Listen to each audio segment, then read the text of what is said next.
আন্দোলন নিয়ে এসেছি।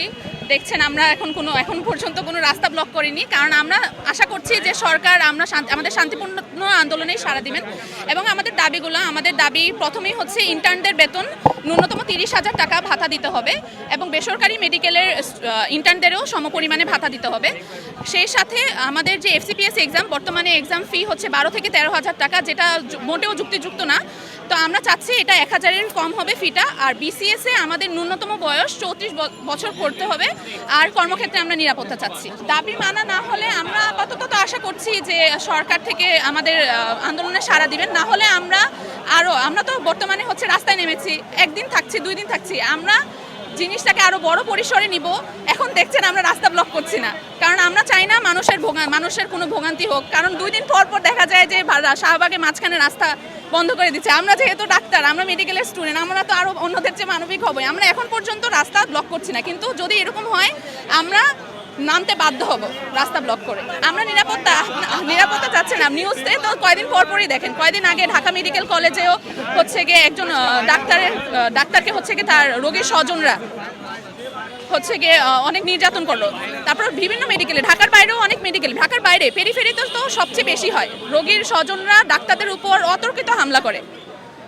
তো আমরা চাচ্ছি যে এই নিরাপত্তাটা, যে আমাদের উপরে কেউ এসে আক্রমণ করবে না। আর তার আগে পরীক্ষা দিতে পারতেছি না, এটার জন্য টাইম বাড়ানো হয়। অ্যান্ড বেতনের কথা সেটা আপনারা জানেন, ঢাকা শহরে বসবাস করতে গেলে আপনার 20-30 হাজারে আসলে মাসের সব খরচ হয় না।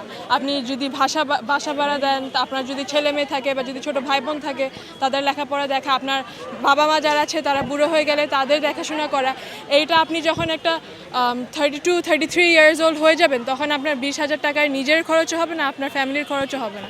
তাই আমাদের দাবি, আমাদের যেহেতু সাধারণ জাতি জানে যে যখন একজন অসুস্থ হয়ে যায় তখন ডাক্তার ছাড়া আর ভগবান ছাড়া আসলে কাউই থাকে না সাহায্য করার।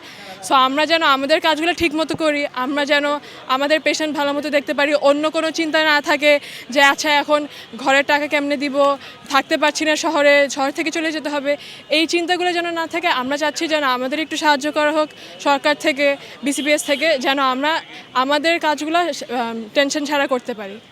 আসলে যখন মানুষের ডাক্তার কারা হয়, ডাক্তার কেউ টাকার লোভে হয় না আসলে। যারা হয় ডাক্তার, তারা চায় যেন তারা মানুষকে হেল্প করতে পারে বা তারা যেন তাদের বাবা মাকে প্রাউড ফিল করাতে পারে। সো এখন আপনি যদি কয়েক টাকা নাও দেন, তার নিজের থেকে একটা ইচ্ছা মনে থাকবে যে না, আমার একটা পেশেন্ট আছে, পেশেন্ট ভর্তি আছে, আমাকে তাকে দেখতে চাইতে হবে। যদি সে তোমাকে ফি নাও দেয়, তখন তুমি মনে করবা যে যেতে হবে। কিন্তু আসলে যদি অন্যরা এই কথা ভেবে আমাদেরকে বঞ্চিত করে রাখে বা বৈষম্য করে আমাদের সাথে, যে না ওরা তো এমনিই করবে, টাকা না দিলেও করবে, তাহলে করা যায়। কিন্তু এটা আসলে ঠিক না, বিকজ আমাদেরও ফ্যামিলি আছে, আমাদেরও লাইফস আছে। কেউ তো ডাক্তার বলে ভাড়া কমায় দেয় না, কিংবা কেউ তো ডাক্তার বলে বলে না ঠিক আছে তোমাকে বিল দিতে হবে না, তুমি ভাড়া দিও না, তুমি খাওয়ার টাকা দিও না।